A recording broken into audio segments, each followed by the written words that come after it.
Nikki, to the Mail.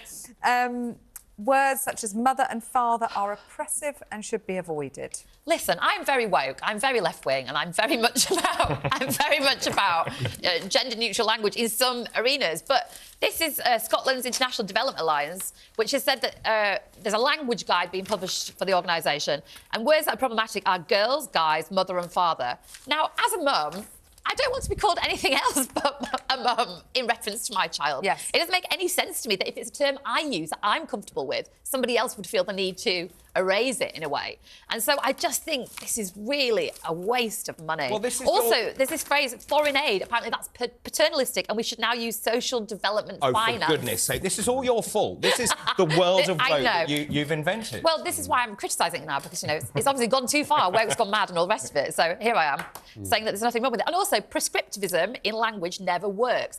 Words occur naturally. People start to use them in little cabals and then they enter the mainstream lexicon. That's how language change works. Right. So the minute you say, you can't use that, you've got to use this, everybody gets the backup about it and starts to use it more often as well. So you've got to be a parent or a guardian, yes, not a mother.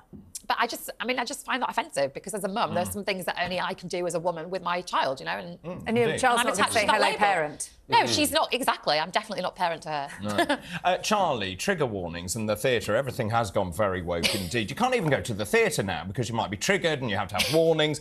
There is a really interesting story in The Star, actually, The Star featuring prominently this morning. The Star, another one that you've chosen from your paper. Charlie's only read one paper this morning. I had one paper read to him, as he said. Tell us about this story, Charlie. Well, you're absolutely right. I mean, it is wokery gone mad. And the ex-artistic director of the Royal Shakespeare Company, Gregory Duran, has come out to say that, look, if you think you need a trigger warning to go to the theatre, just don't bother. Stay at home. And you know what? He's absolutely right. Yeah, completely. The whole point of going to the theatre is to be moved, to be emotive, to feel something, to learn something, to be made to think, to challenge and to be made to feel your... uncomfortable. If I'm not upset or slightly offended at something I'm watching, then it wasn't worth the money as far as I'm concerned. I completely agree with you. Why have a spoiler alert before you even go and see... I know some people do research before they go and see a show, but that's the whole point. You know, there are great actors on our stages right across the UK, right across the country, who need, you need to challenge views, you need to be moved, you need to laugh, you need to smile, you need to cry, you need to feel uncomfortable at times just to challenge your view, to change your mind about And my something. concern is we're sanitising everything too much. Absolutely. And if you don't challenge children, young people as well, then they need to be... to feel things. Absolutely. They need to be challenged and moved and all the rest of it, because otherwise they don't learn. No, and they need to be able to make the debate back on the other side. I've got an English degree. That's all we ever did at university. It was like, you don't like it, well, make your case for why you don't. I mean, that's the skill of critical thinking, isn't it? So I find, you know, somebody who has got an arts background, I find this stuff very worrying. To put this in context, this was in a Q&A about one of Shakespeare's most violent plays, Titus Andronicus.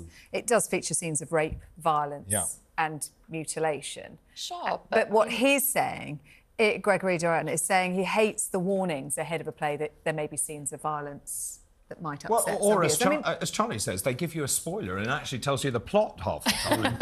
And you're absolutely true. I mean, but the problem that I have with it is that I think it goes to your point, David, because you can you sanitise things too much, you give people too much sort of warning about things, too much cotton wool, but that is totally against the reality of the ills of the world that we live in. So, you know, there are horrific cases that we'll wake up to of, you know, things like rape and sort of sexual abuse or murder or anything like that. But if you sanitise things too much and don't give people the idea to feel or to be moved or to be shocked or anything like that, then you're not preparing people for the realities, the day-to-day ills and the realities that we face in life. I suppose the answer is do your research before you go to the theatre, work out what it is you're going to see. And actually, the theatre is the safest space to encounter those difficult things and to have those feelings. Well, I was just thinking you wouldn't even see things like Les Mis if you were triggered. You wouldn't see Miss Saigon, for example, if you were triggered. You certainly wouldn't see... Well, you wouldn't see Book of Mormon, would you? Or The Lion King. Or The Lion King. I wouldn't, to be honest, I mean, in this particular play, I wouldn't take my first date that I've just picked up on Blind Date on BBC. I wouldn't take them to this particular production, It's not the most romantic. You know what, though, Charlie?